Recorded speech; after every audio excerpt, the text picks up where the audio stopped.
नाही, आता स्थानिक नेतृत्वच त्या संदर्भात कार्यवाही करेल.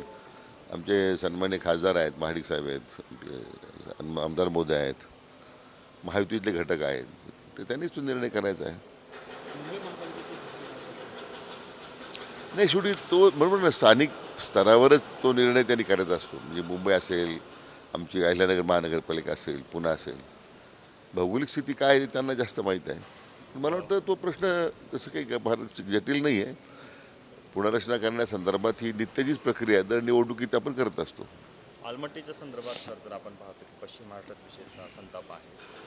कर्नाटक सरकारशी चर्चा झाली का आणि केंद्राशी काही चर्चा होऊन त्या संदर्भात काय निर्णय झालेला आहे का? काय सांगाल, कारण कशा प्रकारे दिलासा देण्याची गरज आहे?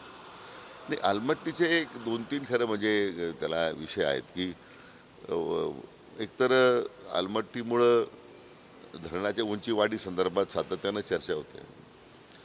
अद्यापही मान्य सर्वोच्च न्यायालयामध्ये त्याला स्थगिती असल्यामुळे धरणाची उंची वाढवण्याचा प्रश्न नाही आहे.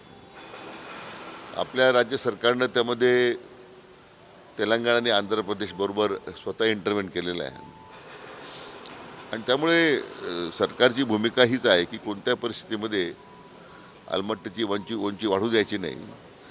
हीच भूमिका जी सरकारची सातत्यानं राहिलेली आहे. आता शेवटी ह्या सगळ्या प्राप्त परिस्थितीमध्ये पर्याय काय? महाराष्ट्राने महाराष्ट्राने स्थगितीसाठी काय पावलं उचललेली पावलं आहेत. उचलली आहेत? कारण जी स्थगिती आहे ती तेलंगणा आणि आंध्रमुळे आहे. महाराष्ट्रामुळे ती स्थगिती आहे. नाही, म्हणून ते नवीन राज्य झाल्यामुळे त्यांच्या संदर्भात त्यांना स्थगिती मिळाली. त्याचाच फायदा घेऊन आपण राज्य सरकारनं त्यामध्ये परत इंटरव्हेन केलं आपण, की आम्हालासुद्धा आमचं म्हणणंसुद्धा ऐकलं पाहिजे. त्यामुळे आपण ऑलरेडी इंटरव्ह्यूनर आहोतच त्या अर्जामध्ये. असा जो गैरसमज बाहेर केला जातो की राज्य सरकार न्यायालयात गेली नाही आहे, ही पूर्णतः चुकीचं आहे. आपण ऑलरेडी न्यायालयात गेलोच आहे. माझी स्वतः केंद्रीय जलशक्ती मंत्री जे आहेत माननीय CR पाटील साहेब यांच्याबरोबर माझी चर्चा झालेली आहे. राज्याचे सन्माननीय मुख्यमंत्री या विषयामध्ये सातत्यानं लक्ष ठेवून आहेत. त्यांचाही पाठपुरावा सुरू आहे.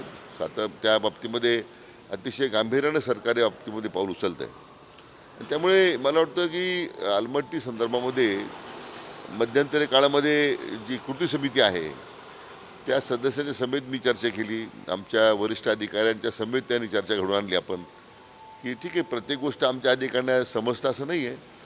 प्रॅक्टिकली इथे काम करणाऱ्या कार्यकर्ते जे असतात त्यांनासुद्धा बरेच अनुभव त्यांची जे लक्षात घेऊन तोही आम्ही त्या संदर्भात त्यांचाही अनुभव विचारात घेतलेला आहे. मला वाटतं सगळे स्टेक होल्डर्स आता बोर्डवर आहेत. याच्यामध्ये काही त्या कृती समितीची, लोकप्रतिनिधीची, सरकारची काही अशी काही वेगळी भूमिका नाही आहे. सातत्यानं अजितदादांवर एक आरोप होतो सत्ताधारी गटाच्या आमदारांकडून, विशेषतः शिंदे गटाच्या आमदारांकडून, की निधीबाबत अजितदादांकडून थोडंसं भेदभाव केला भेदभाव जातो. केला भेदभाव केला. नाही, या संदर्भात अजितदादांनी वक्तव्य करताना असं संतापानं म्हणाले की अजित पवार काय खिशातनं पैसे देतो का, अशा पद्धतीचं वक्तव्य आहे की संताप व्यक्त केला आपल्या सरकारी पक्षाच्या आमदारांनी. आता असं आहे की महायुती सरकार आहे, घर मोठं आहे, थोड्या कुरबुर होणार, पण याचा अर्थ फार असं काही टोकाचं काही घडलेलं असं अजिबात नाही आहे. काल राष्ट्रवादीचा दोन्ही राष्ट्रवादींची मेळावे झाले. त्यात जयंत पाटलांनी प्रदेशाध्यक्ष सोडण्याचे संकेत दिलेले आहेत. जयंत पाटलांसंदर्भात बोललं जातं की ते भाजपच्या संपर्कात आहेत, मोठ्या नेत्यांच्या संपर्कात आहेत. यातून काय संकेत मिळतात किंवा काही? नाही, असं जयंतरावचा माझा काही संपर्क नाही आहे, पण त्यांनीसुद्धा प्रदीर्घ काळ त्या संघटनेचं अध्यक्ष भूषवलं, अडचणी काळात संघटनेला नेतृत्व दिलं आहे. आता नवीन लोकांना संधी मिळावी ही भूमिका असेल पाहिजे जयंतरावांची, पण मला ते भाजपात येण्यासंदर्भात काही आमची चर्चा नाही आहे. अजितदादांच्या राष्ट्रवादीचा जो मेळावा काल या वर्धापन दिनानिमित्त, त्यामध्ये अजितदादांबरोबर सगळ्याच वरिष्ठ नेत्यांनी हे केली की स्थानिक स्वराज्य संस्था निवडणुकीमध्ये राष्ट्रवादी हा नंबर 1चाच पक्ष असला पाहिजे आणि येत्या काळात अजितदादांना मुख्यमंत्री करायचं आहे, अशा पद्धतीचे आवाहन. असं कोणी काय विचार करावा हा त्या राजकीय पक्षाचा प्रश्न आहे. राज्यामध्ये भारतीय जनता पक्ष जो आमचे विश्वनेते आदरणीय प्रधानमंत्री नरेंद्र मोदी साहेबांच्या नेतृत्वाखाली काम करतो आहे. देशाचे कणखर गृहमंत्री अमित भाई आहेत किंवा आमच्या राज्याचे लोकप्रिय मुख्यमंत्री देवेंद्रजी आहेत. सगळ्यात जास्त विधानसभेमध्ये जागा जिंकणार आमचा पक्ष आहे. मला वाटतं भारतीय जनता पक्षाच्या बरोबरीनं अन्य पक्ष कधीच येऊ शकत नाही. त्याने प्रत्येकाला इच्छा व्यक्त करायला हरकत नाही, पण राज्यामध्ये भारतीय जनता पक्षाचाच नेहमी महायुतीमध्ये विधानसभेतसुद्धा आणि येणाऱ्या मला वाटतं स्थानिक स्वराज्य संस्थेतसुद्धा भारतीय जनता पक्षच राज्यामध्ये सगळ्या ठिकाणी सत्तेवर येईल.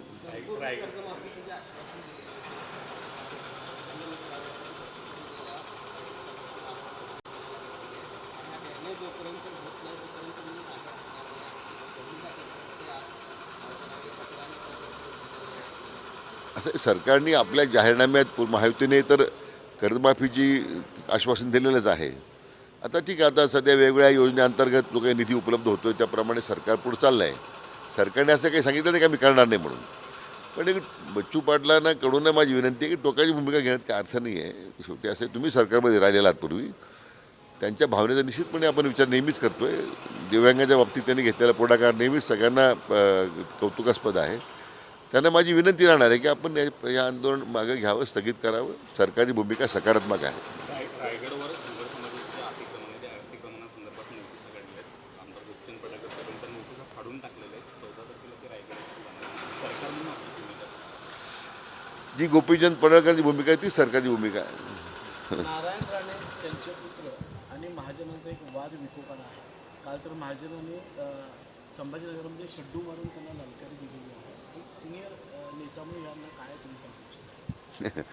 असं आहे की मी नेहमीच सांगत आलेलो आहे की सगळ्या नेत्यांनी मला वाटतं काही आचारसंहिता पाळण्याची आवश्यकता आहे. आपण ज्या पदावर आहोत, आपण सरकारमध्ये आहोत, आता प्रत्येकाने ते ठरवलं पाहिजे. आता मी काही त्यांना सल्ला देणारा एवढा मोठा माणूस नाही आहे, पण नेहमी एक संयमाची भूमिका प्रत्येकाने ठेवली पाहिजे असं माझं मत आहे.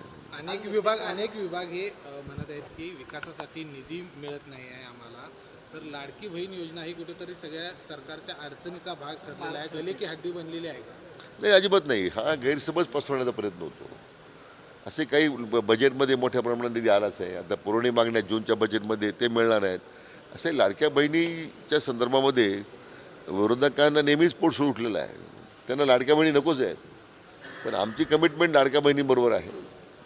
त्या योजनेला पैसा कमी नाही आहे आणि लाडक्या बहिणींच्यामुळे कोणत्या योजनेलाही कुठं पैसा कमी पडत नाही. हे विनाकारण एक सरकारला बदनाम करण्याचा प्रयत्न जो विरोधी पक्षाकडून होतो आहे, कारण दुर्दैवाने विरोधी पक्षाकडे आता काही शिल्लक राहिलं नाही. हा ते त्यांनी मला वाटतं आपली एवढी पिछाड का झाली, आपल्या राजकीय पक्षांचे अस्तित्व का धोक्यात आलेले आहेत, याच्यात जास्त वेळ देण्याची गरज आहे.